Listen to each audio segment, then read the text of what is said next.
hawa wote wanaongozwa na Roho wa Mungu, hao ndio nani? Wana wa Mungu. Kwa kuwa hamkupokea tena roho ya utumwa alafu iletayo hofu, bali mlipokea roho ya kufanywa wana, ambayo kwa hiyo twalia Baba. Ndio. Alafu 16 malizia. Roho mwenyewe ushuhudia pamoja na roho zetu ya kuwa sisi tu watoto wa Mungu. Sawa. Hapa nazungumza mtu anayeongozwa na Roho wa Mungu ni wa nani? Wa Mungu. Kwa maana naomba sana Roho wa Mungu akuongoze. Mtu anayeongozwa na Roho wa Mungu ni wa nani? Ndio maana kasema hivi, wewe kama mtu wa Mungu kama ndani yako hakuna Roho wa Mungu. Kwa sababu Roho wa Mungu ndio anayekusaidia ushinde tabia za dunia.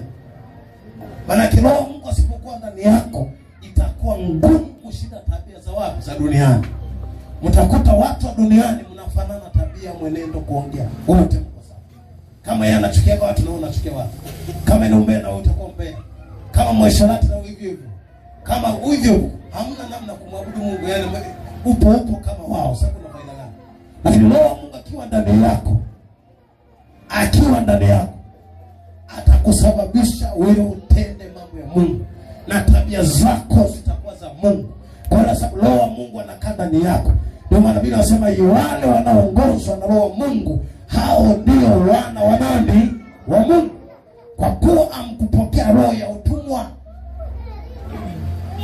Maana kuna roho za utumwa duniani zinatumikisha watu zinazotaka zenyewe. Zikisema fanya hivi maovu watafanya. Sasa wewe hujapokea roho ya utumwa wala roho ya hofu, bali ulipokea roho ya kufanywa kuwa wana, yani mwana wa Mungu. Sawa? Ambayo kwa hiyo twalia Aba, yani Baba. Kwa hiyo tunalia Aba, yani Baba. Roho wa Mungu atakusababisha wewe uombe, ulie Baba nisaidie. Sitaki udhaifu huu. Sitaki dhambi hii. Sitaki niangamie hapa.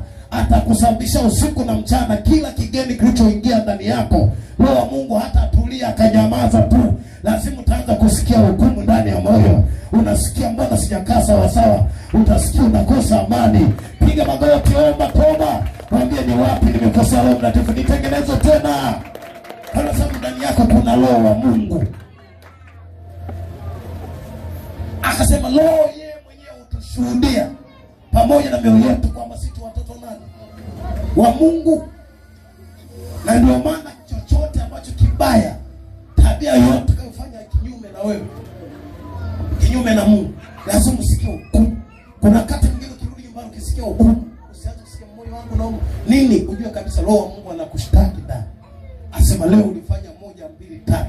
Na unasikia sasa, unasikia moyo wako unahuzunika, unasikia huzuni.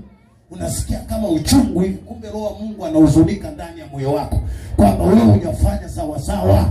Ninapotaka mimi nisema nikuongoze, kwa nini unafanya 1, 2, 3 ndio unasikia hukumu? Ukiona nipiga magoti, mwambie Roho wa Mungu nisamehe. Natubu. Niko tayari kuongozwa nawe tena.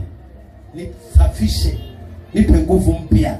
Lakini usitoke kuniongoza, maana bila Roho wa Mungu huwezi kufanya kuwa mtoto wa Mungu. Kwa kuna wakati Mungu anashuhudia, yani hapo nikwambie wewe jiangalie ndani yako. Upo sawa na Yesu? Kutoka Roho wa Mungu anashuhudia na moyo wako.